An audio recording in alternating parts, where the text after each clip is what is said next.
I mean, imagine you pushing a car uphill. The car doesn't take that strong of an effort to push up. It reverses back. Now, if you wanted to push back up, you need to put even more effort, which is kind of not gonna be possible because it was already hard in the first place. And it becomes much easier to car to roll down towards you because you're already up the hill. This shit is like that. Okay, everything's working, yeah, revolution, but if it slows down. As for Washington, it's become very clear that US President Donald Trump... Israel standing in corner, just looking anxiously, looking at America. Come on, wait, what? I'm sending my Delta Force and US Navy with Rubio. Rubio's gonna lead Iran. Like, what the fuck? I thought I'm gonna go Venezuela. No, now you're going Iran as well. Alright, gents, welcome to Reaction. Another installment of what could happen in Iran. Iran's regime could fall, but America must act now. This was sort of war fronts. Yeah, I've been watching videos from this channel. It's a pretty good channel. Like, he has multiple channels. I don't know. Is it his channel or is he just speaker? I don't know. There are many channels like this. Yeah, Iran is erupting a nationwide revolution. I don't know what's happening right now. I feel like it has slowed down or something because no new breaking news are coming out. But obviously, there are theories out there. People are saying like how Trump might be planning things, how Iran was threatening Trump. I don't know. That's just weird. So this is going to be interesting. Let's do this one. Here's the thing about revolutions, they don't always succeed. Right now, the nation of Iran is in the grip of one such revolution after nationwide protests appear to have crossed the threshold and become a grand national revolt. Millions of Iranians are fighting for their future as we speak, not just in Tehran, but in every province and every city across the nation. According to human rights groups, many hundreds or even thousands are already dead as soldiers march through the streets and the regime chokes off access to the outside world. If there was any doubt before, then let there be no doubt today. This time, Iran's protests are different. They're bigger and burning brighter than the Masha Amini protests ever did, and the entire world is waking up to the realization that the Iranian regime is close to collapse. But even as hope rises all across Iran and all across the world that the Ayatollahs might finally fall, there's a far darker possibility that the world simply must consider. The protests have turned into a revolution, but that revolution might not be possible to sustain for very long, and if it does collapse, then a long national nightmare will soon follow. Iran's revolution can succeed, and for the millions of people committed to that cause, it must succeed. But if that's going to happen, then it's got to happen now. That is so true, man. If this shit doesn't work, yeah, the clamp down that's gonna follow in the future with all the people that are involved, holy shit, that's gonna be fucked up. So at the start of today's episode, we've got to issue a quick caveat. The information that we're about to discuss is accurate to the best of our knowledge and ability as of the morning of Tuesday the 13th of January, local time in Tehran. Literally a story that is constantly changing, so... nope, still just revolting. As the publication date of this episode would suggest, our team has gotten this episode turned around as quickly as we possibly can, but nevertheless, the situation... With Trump, you never know, right? That guy, AI, whatever, I forgot the name of the channel, posted a video about Venezuela. That's when Trump, like special operation, sent in Delta Force. On the ground in Iran is evolving constantly. As such, if there's been a major development between the time that we recorded this episode and the time it was released, then obviously, that development will not be accounted for during this episode.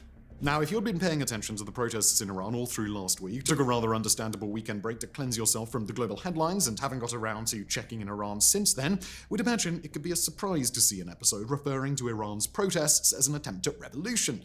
But, as that change would suggest, Iran has had a very busy weekend, and over the course of that weekend, the nation's opposition seems to have crossed the threshold. It'll be a recurring theme throughout today's episode that due to internet and telecommunications blackouts, the information coming from Iran is highly spotty and, at times, very scarce. But all of what the world has learned about the situation would suggest that this is the most perilous moment for Iran's regime in generations. Worse than the Masha Amini protests, worse than the election protests of 2009, and worse than the nationwide violence of 2019.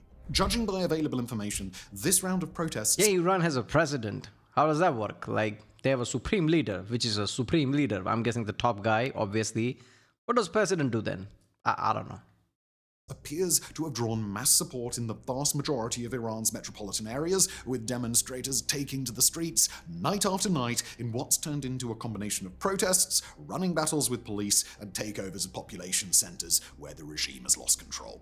Despite the recent decision to deploy soldiers to the streets, protesters have managed to destroy or damage countless government buildings as they've set fires, caused chaos, and called routinely for the death of Supreme Leader Ayatollah Khamenei and the regime itself. Industries have participated in mass strikes all across the country. Protesters are adapting their communication strategies and street tactics rapidly to counter regime action, and in a trend reminiscent of other recent successful revolutionary movements, Gen Z appears to be leading the charge. Of course, Iran's leaders have signaled quite clearly that they've got zero Yeah, Gen Z, obviously, but is Gen Z same everywhere? That's what I'm saying. Like, okay, what is the telltale sign of Gen Z? Oh, social media addicted and all that, like not too social. But Iran is a different country amongst many other countries. Like, do they have like internet freedom? China doesn't, right? Like China doesn't have like Google and many things like that. So how much restrictive internet and social media was in Iran? So that Gen Z might be different than other Gen Zs, I'm guessing. I don't know. Nepal also had a similar thing, Gen Z protest, right? Like last year or something. That was a big thing. I don't know what happened with that one. I guess it clamped down, slowed down or something. I don't know. intention of backing down. While direct footage is hard to come by because of the ongoing telecoms blackout across the country, reports indicate that security forces are now firing at will on protesters whenever they're present in sufficient strength that they wouldn't be wiped out in retaliation. Video evidence of multiple massacres has already emerged. The sound of gunfire is a fixture of audio snippets that do make it out, and reports on the ground in individual cities suggest that up to multiple hundreds of people might have been gunned down at those locations at a given time. While a precise death toll is unclear, the humanitarian counts of verified protester deaths, like those released by human rights activists in Iran and Iran Human Rights, are believed to be severe undercounts, and even those numbers range from the high hundreds to more than 1,000. Remember, this protest movement has only been active for a couple of weeks. See, the fucked up thing about this is they can keep the blackout. Even that Musk's internet, I forgot the name. Starlink. Even Starlink relies on like a receiver. Like I said, like, is that how Starlink works? Because I didn't know how Starlink technology worked in the first place. I thought like, okay, maybe, simple receiver, even that you plug in your computer would work. But I guess it requires a different, like a big ass receiver. I mean, it kind of makes sense because you would need one of them, at least for local area.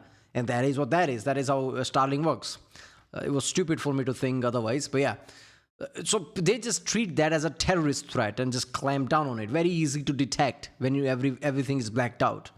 So if they clamp down on every other Starlink they can find, complete total internet blackout, they literally contain the country, clamp down on all the protests, kills anyone that moves, even if the number goes into thousands, and all of them sweep under the rug. Eventually, no one will even know how many died because they literally swept it under the rug. So if there is no outside forces that intervene, Iran can literally close the doors and handle things inside and sweep everything under the rug. You will never know how many people died during this protest. And people will be too afraid to talk out if they clamp down that hard. Because it's protest work. You can say like, you can't kill all of us, but if they do kill all of you, whatever remain are going to run away, aren't they? Because at that point it's just stupid to protest. Because what's that going to achieve? They just kill you. There is that element, like if they crosses that line, yeah, it just becomes too fucked up. At its current level of intensity just days ago, suggesting that Iranian officials are now willing to use overwhelming violence to suppress the riots. According to a Monday report from Time, there's reason to believe that the true death toll is far higher. Quoting here, starting with reports from a handful of Tehran hospitals, an informal expatriate group of academics and professionals calculated that protester deaths could have reached 6,000 through Saturday. The calculation does not include bodies carried by authorities, not to hospitals, but directly to morgues, such as the hundreds laying on the floors. You know what surprises me? That the regime didn't tell hospitals not to accept bodies. The regime didn't ask their soldiers to just burn the bodies on the streets or something. Because what is the justification to shoot these people? Oh, they're just speaking against us, so we're going to shoot them. So at that point, they can just tell hospitals to not accept any bodies. We'll just mass burn them in ground, like how the shit was happening in world wars. Like just pile them up on the ground, dig a hole and burn them up, shit like that. And I won't be surprised if that shit is actually happening. So how many of the bodies are actually reaching the hospital in the first place? Because if they can just point blank delete people, they can basically do anything at that point. Because justification isn't there. Why are we deleting people? Because they're speaking out. That's enough to delete people? So, I don't know. Parking lot of the Karsak Forensic Center outside the Capitol. End quote. Over the last 48 hours, state television has started to broadcast the killings of protesters in a clear threat to those who would choose to participate, and regime leaders have started to condemn protesters as terrorists. Ayatollah Khomeini also praised daytime pro-regime marches organized in Tehran on Monday, although notably those marches took place under heavy guard before the hours when protesters tend to take over the streets. According to a US-based rights agency, over 10,600 people had been detained through Monday, with 48 members of Iran's state security forces confirmed to have been killed, although the true number is probably a good deal higher. Of course, it takes more than just a series of street riots to make a revolution, but over the course of the last few days, it had become clear that a series of uniting factors that analysts had believed were at play across Iran have turned into driving forces for the protest movement.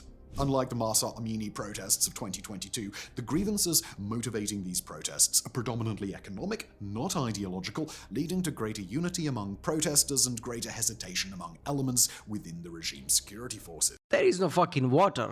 Of course, everybody's gonna join along the protest. There is no water.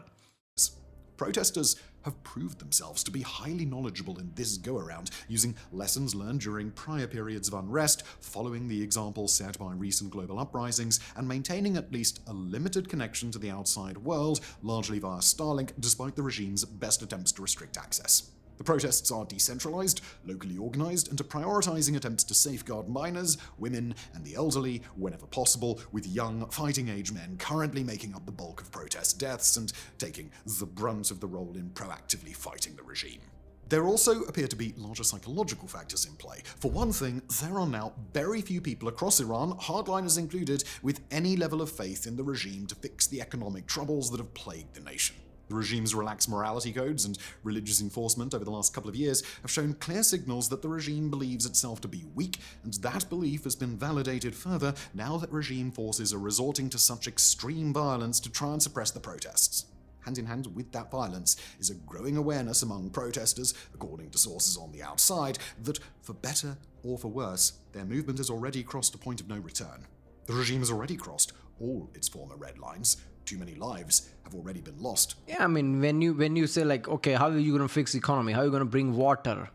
And only thing is you bring in religion, trust in God, God will fix it. If you're going to say things like that can only work so far. People are going to realize okay, we are probably screwed because this regime has no plans.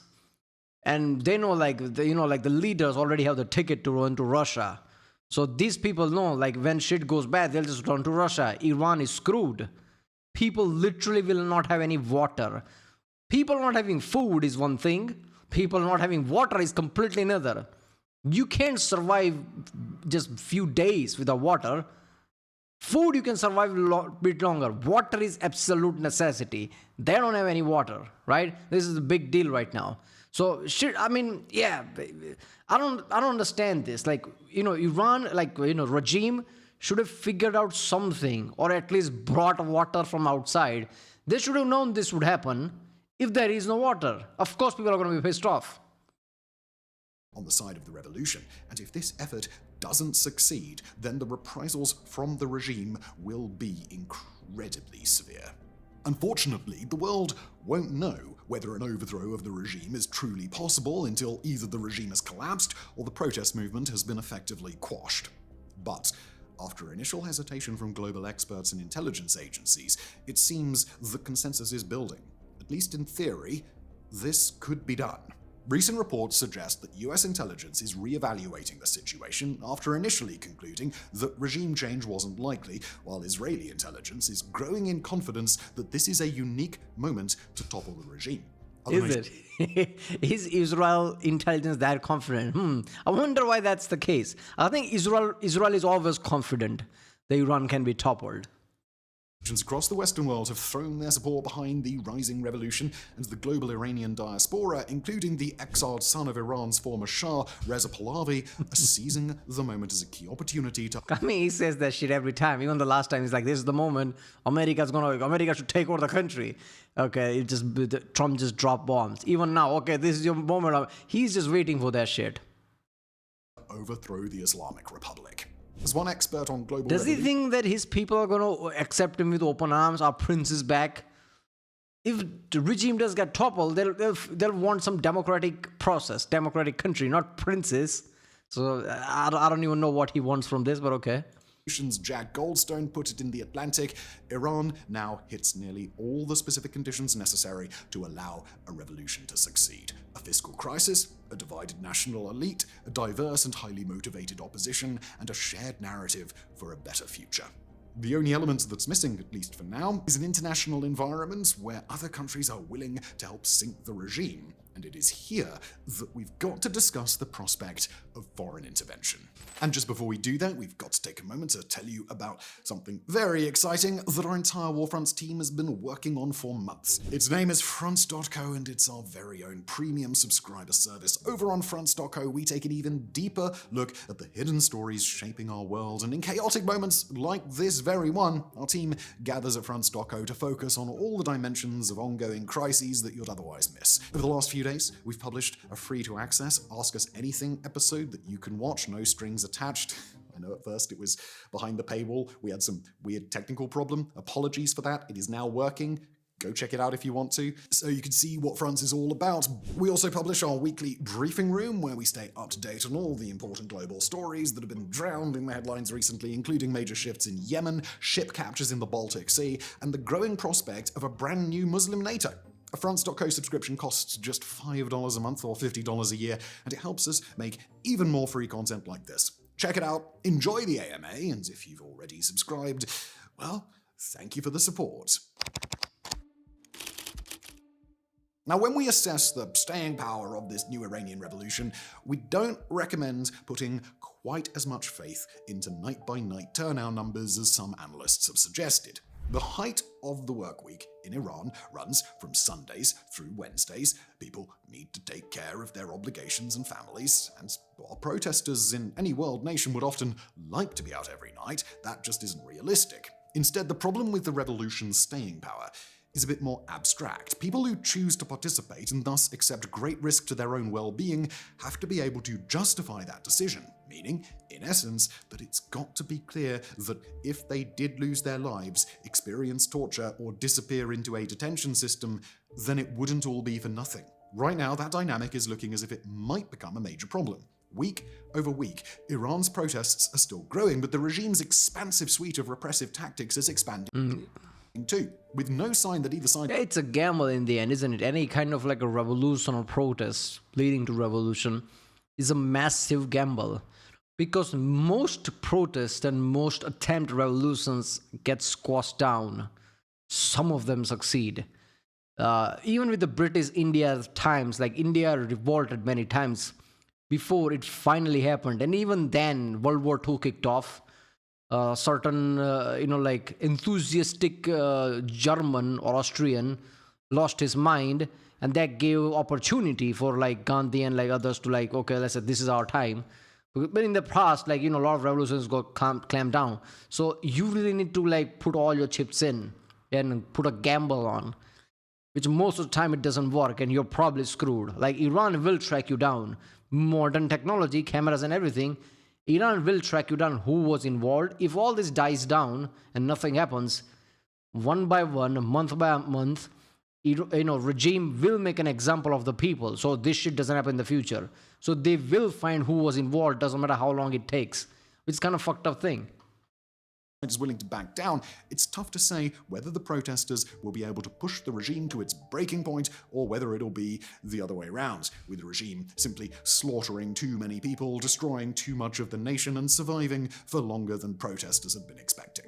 At this phase of a revolution, where the stakes are higher than they've been in generations, and everyone on all sides agree that this is make or break, morale is everything. And if protesters begin to become discouraged, decide to stay home more often, and show signs of backing down, then the regime appears strong enough to rally. But what does it imply when a major domestic revolutionary movement and the regime... That is so true. I mean, imagine you pushing a car up the hill, right? Because you're pushing the car doesn't take that strong of an effort to push up. Then it was stationary because it is constantly moving, you're pushing up. But imagine it doesn't just become stationary, it reverses back. Now if you wanted to push back up, you need to put even more effort, which is kind of not going to be possible because it was already hard in the first place. And it becomes much easier to car to roll down towards you because you're already up the hill. This shit is like that. Okay, everything's working, yeah, revolution, but if it slows down, if regime sees that this is actually working and they're literally clamping down, they'll double, triple down it and put even more force. And because things were slowing down, it will slow down even immensely. And that's it, game over. Your gamble was for nothing. The protest will get clamped down. People will see, writing on the wall. And people are like, okay, you know what, I'm not joining the protest. Maybe I'll be saved and walk home. This is very weird shit, man. So it has to roll up. Momentum cannot slow or stop or even go in reverse. After that, you're fucked. Seeking to fight it are evenly matched. Well, it implies that if an outside actor were to come in and decide to tip the scales, then they could very quickly become the deciding factor that determines the ultimate outcome. Iran's regime is weak. The regime knows that it is weak, and it's certainly not in a position to withstand a major blow from the outside. As for where that blow could come from, the answer is obvious. Israel, the United States, or both. Step in, even through relatively limited action, and they could see... Israel can't do anything because if they could have, they would have already. That's how Israel is ready for this. I think they're relying on US, what Trump's going to do next. I think that's what they want to see.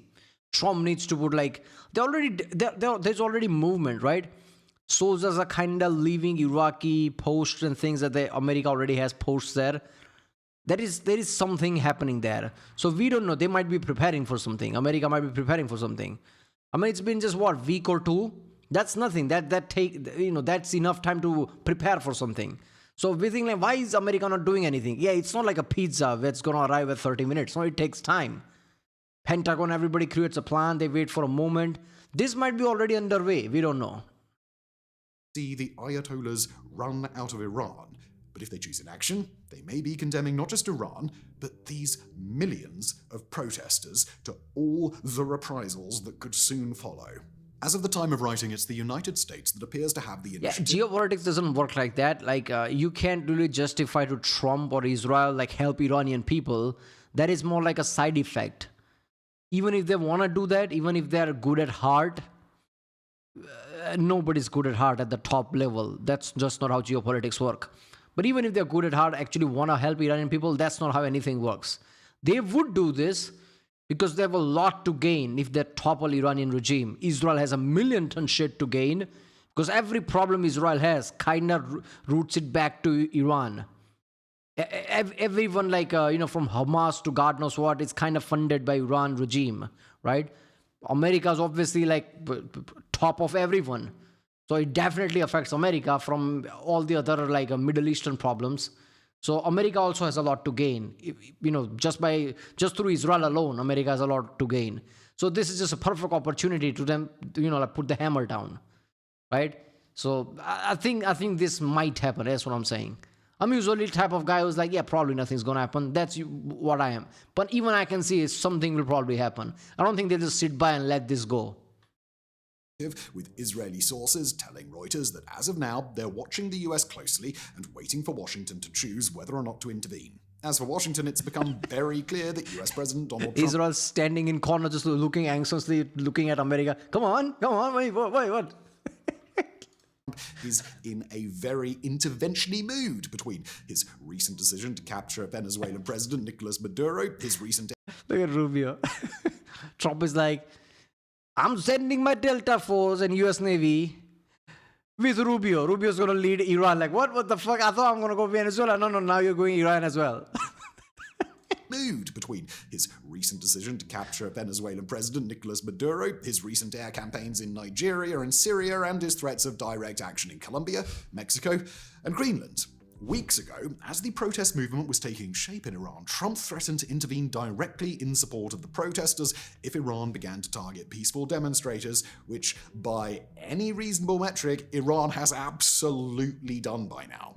On Sunday, Trump told reporters that the US is, quote, looking at some very strong options, end quote, and that if Iran were to retaliate against the US and Israel... Yeah, that just means I'm looking at 5 different ways of attacking Iran. That's what that means. When US says that US does some kind of operation, they said the last time before dropping bombs on Iran with B-2 bombers. In response, then the US would, quote, hit them at levels that they've never been hit before, end quote. On Monday, Trump told the press that Iran is now looking to engage in a last-ditch effort at negotiation, but the US may still choose to carry out direct military action anyhow. As for what American or Israeli strikes would actually look like, don't look too... Ayatollah's like, Donny boy, how you been? Trump's like, no, too late. I literally said on Twitter, don't attack somebody. Now I look like a liar. I'm not going to do that. Closely at Venezuela for a comparison case. The United States doesn't appear to have prepositions, the precise group of assets that would allow for a snatch-and-grab operation of the supreme leader, and even if it had, Iran's regime is far less likely to simply pass into the control of a pliable, US-tolerant designated successor like Delcy Rodriguez. Instead, the US and by Israel the way, they're two different people. I got confused between Vice President, Maduro's Vice President, and the other guy who actually won. His vice president who actually won Nobel Peace Prize. I confused those two together. But yeah, that's different. Long-range aerial assets from American strategic bombers to stealth aircraft to missile trucks and unmanned drones from both nations. Iranian air defenses are still thoroughly compromised after its recent exchanges with Israel, and although prior phases of the conflict have seen Israel and the US avoid oil and economic targets or the regime's highest leadership, Iran would have little ability to prevent an attack on those targets today. As of now, White House sources have told the global press that Washington is considering everything from cyber attacks and attempts to open Iran's internet to the rest of the world to large-scale direct military strikes against a variety of regime targets.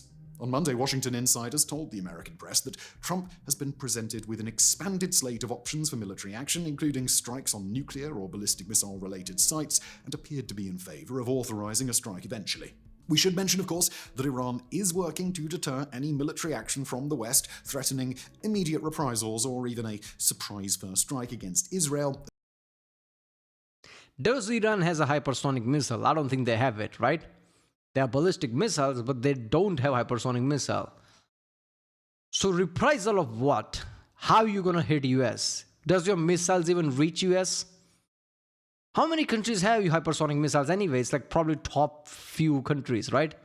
So like, I mean, in the end of the day, if US does something to, like Iran usually attacks a base in Qatar or something, probably attacks Israel or something, which they've been doing anyway. So like... American military bases, or both. But those are threats that both Washington and Jerusalem have anticipated, with air defense systems in place to protect American assets and a range of recent reports indicating that Israel is getting ready for an all-out defense of its skies if necessary. Iranian officials have seemed to confirm the idea that Tehran is open to... Basically reload the Iron Dome, I guess, or like increase defenses of Iron Dome or something. Negotiation, with the country's foreign minister saying during a briefing on Monday that Iran was, quote, ready for war, but also for dialogue. Of course, he's not exactly the most... That means they're ready for dialogue. War is just shit they say. Yeah, they're not ready for war against USA. Trustworthy source. During the same interview, he claimed that Iran's situation was, quote, under total control, which it definitely isn't. But as of now, Iran appears to be trying to pursue an off-ramp at the same time as it threatens all-out retribution. Threats aside, there's little reason to believe that Iran could actually meaningfully deter either Israel or the United States, and if those two nations really do want to take action against Iran, then the time for them to take that action is now, not in a week, not in a month, now. On the ground, across Iran, the ordinary people fighting to overthrow... In a week is fine. A month probably is too long. A week is fine. Their ruling regime are doing the absolute best that they can, and they've brought Iran's regime closer to collapse than it's ever been. But the costs of all-out revolution are accumulating fast, and there's no guarantee that the regime will break before these millions of civilian protesters are pushed beyond what they can endure. tip the scales now, and the Islamic Republic of Iran might not last the week. Fail to act, and the protesters' incredible sacrifices may all come to nothing. Yeah, I don't know what. I mean, if something's going to happen, it could happen anytime soon. But if it doesn't happen anytime soon, like it takes a week from now, I think nothing's going to happen. Because at that point, it probably will be too late. I think news from Iran is already slowing down, which is not a good news for protesters. So I don't know how that's going to work, but yeah, all right. Man, this is some next level shit. All right, well, that was Iran's regime could fall, but America must act now. If you act now, you'll get free. Okay. This was your War Fronts. If you like my channel, subscribe, and I'll see you next time.